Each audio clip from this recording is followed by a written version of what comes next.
11, I'm Chris Holmstrom. And I'm Anna Canzano. ICE agents showed up at a Southeast Portland home this morning to arrest a young man known as a dreamer for possible deportation. His family says they were asleep when agents began pounding at their door, making the arrest without a warrant. Jennifer Dowling joins us now live with more on this situation. Jennifer.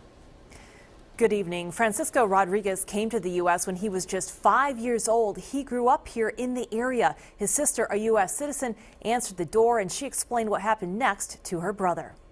And you just hear some pounding going on and no one else is getting Elizabeth up. Rodriguez says her brother Francisco was still asleep when the knocking started. No one else is getting up because no one hears the pounding. She was the one that went downstairs to open the door, finding two men in bulletproof vests outside. And they're like, "Can we speak to Francisco? Is he here? Does he live here?" I'm like, "Yeah, he lives here. And can we come in and speak to him?" And I'm just like, "No, you guys can wait outside. I'll go get him for you guys."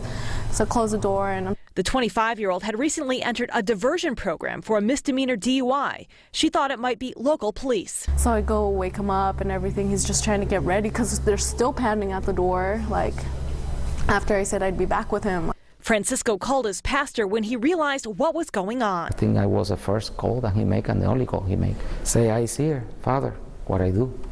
Take it easy, let me pray for you. He said, "No, they're here, they're knocking the door. I think they're going to be knocking that door. If I don't open, Father, I need to go." And literally before I can do or say more than that, he was gone. He just steps outside to speak to them and he tried to explain the DACA situation and everything that he was with, and they're just saying he wasn't eligible for it anymore because of the DUI, and arrested him that minute and didn't get to say bye or anything. Because Francisco was a DACA recipient, she was stunned. Like useless. Like what are you?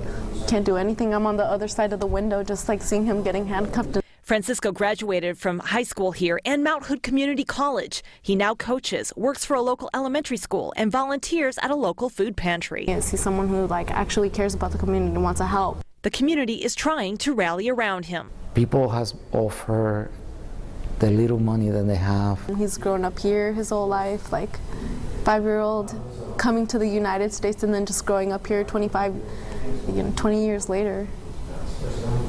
And then all of a sudden, boom. We also spoke to the ACLU tonight. They say that the community can make a difference in these ICE cases. So they're saying to those community members, if they want to make a difference, make sure to call ICE and tell them how important Francisco is to them. Back to you. Okay, Jennifer, thank you for that.